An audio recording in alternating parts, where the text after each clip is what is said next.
పంపిస్తారు. ఇది జరుగుతుంది. సహజంగా జరిగే ప్రక్రియ అది. అంటే సహజం అంటే అది మంచిదా కాదా? అదేలే. ఎతికలా నెతికలుగా అని చర్చ అంటలేదు. ఇక్కడ ఎథిక్స్ అంతే. మాట్లాడకూడదు. అదే. కాబట్టి అది నడుస్తుంది. అవును. అందుకని ఆళ్ళు వ్యాపారాలు చెయ్యరు. హ్మ్. ఇంకోటి అవినాష్ రెడ్డికి పెద్ద వ్యాపారాలు ఉన్నట్టు కూడా ఏం లేవు. హుహు. అయితే గీతే ఈ కాంట్రాక్ట్‌లు ఇయి చేసుకోవడమే కదా! అయితే అవును. వాళ్ళు అధికారంలో ఉన్నప్పుడు చేసుకొని ఉంటారు. ప్రతిపక్షంలో ఉన్నప్పుడు ఎట్టిస్తారు కాంట్రాక్ట్‌లు?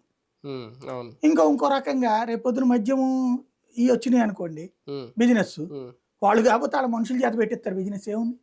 అవును. డబ్బులు పెట్టి చేపిస్తారు. హ్మ్. పోయేదేముంది ఆళ్ళకి? ఒక రకంగా కడపలో కూడా కాంట్రాక్టర్లు ఇవన్నీ ఆయన పులివెందులో 3 రోజులు ఉన్నప్పుడు కూడా చాలా మందొచ్చి మాకు బిల్లులు రాలేదు, చాలా ఇబ్బందులు పడ్డాం ఇయన్నీ అడిగారంట. అంటే ఈ పేపర్‌లు రాయడం అది ఎంతవరకు వాస్తవం తెలీదు. అలా ఇబ్బంది పెట్టడం వల్ల కూడా ఇప్పుడు ఆ సిట్యుయేషన్ ఏమన్నా వస్తుందా? మేము ఇంక పార్టీలో సస్టైన్ అవ్వలేం, మారిపోవాలని ఆలోచన ఏం చేస్తారా?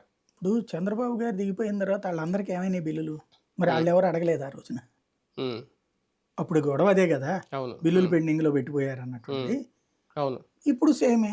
అవును. అప్పుడు మరి ఆళ్ళందరూ ఎగబడి ఇటొచ్చేసారా హ్మ్. బేసిక్‌గా? అవును. ఇప్పుడెళ్ళిపోవడానికి.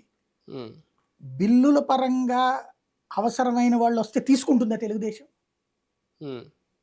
అంటే వాడి అవసరం కోసం ఆడొస్తున్నప్పుడు తీసుకుంటదా? అందుకే కదా తలుపులు క్లోజ్ అని జెప్పింది. అవును. అవును.